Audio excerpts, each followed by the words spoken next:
Era uma vez 3 irmãos que estavam viajando por uma estrada deserta e tortuosa ao anoitecer. Depois de algum tempo, os irmãos chegaram a um rio muito perigoso para atravessar.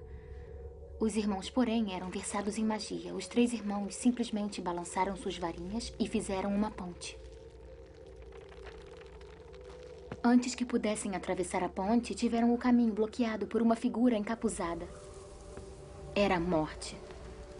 Ela se sentiu traída. Traída porque o normal seria os viajantes se afogarem no rio. Mas a Morte era perspicaz. Ela fingiu parabenizar os 3 irmãos por sua magia e disse que cada um ganharia um prêmio por ter sido inteligente o bastante para evitá-la.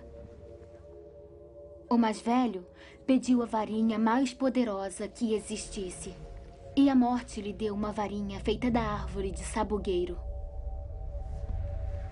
O segundo irmão resolveu humilhar a Morte ainda mais e pediu o poder de ressuscitar os entes já falecidos.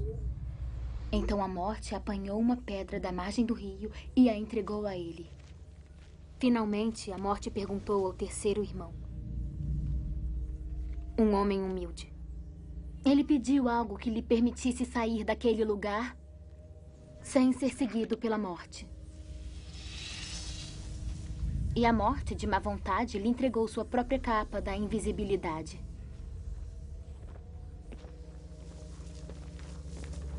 O primeiro irmão foi para uma aldeia distante, onde, com a varinha de sabugueiro na mão, assassinou um bruxo que não teve nem a oportunidade de lutar. Tomado pelo poder que a varinha das varinhas havia lhe dado, ele seguiu para uma estalagem onde se gabou por sua invencibilidade. Mas naquela noite, um outro bruxo roubou a varinha e, por segurança, cortou a garganta do mais velho dos irmãos. E assim a Morte levou o primeiro irmão.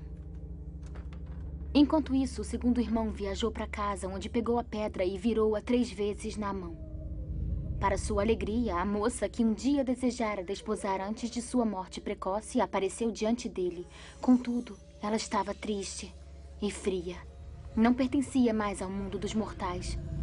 Enlouquecido pelo desesperado desejo, o segundo irmão se matou para poder unir-se a ela. Assim, a Morte levou o segundo irmão. Já o terceiro irmão, a Morte o procurou por muitos anos, mas jamais conseguiu encontrá-lo. Somente quando atingiu uma idade avançada, foi que o irmão mais novo despiu a capa da invisibilidade e deu-a para seu filho. Ele acolheu a Morte como uma velha amiga e a acompanhou de bom grado. E como iguais, partiram dessa vida. E aí estão. Essas são as relíquias da Morte. Me desculpe, senhor. Ainda não entendi direito. Eu preciso de um pedaço de papel e de uma pena. Agora vou poder desenhar.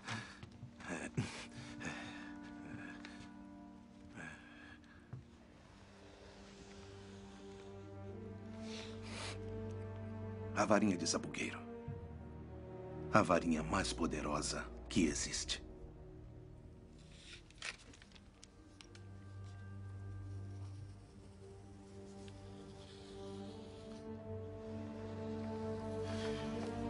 A pedra da ressurreição.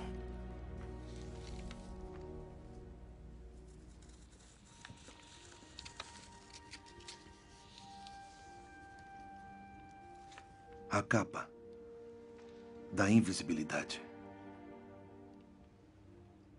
Juntas formam as relíquias da Morte. Unidas, fazem de seu dono o Senhor da Morte.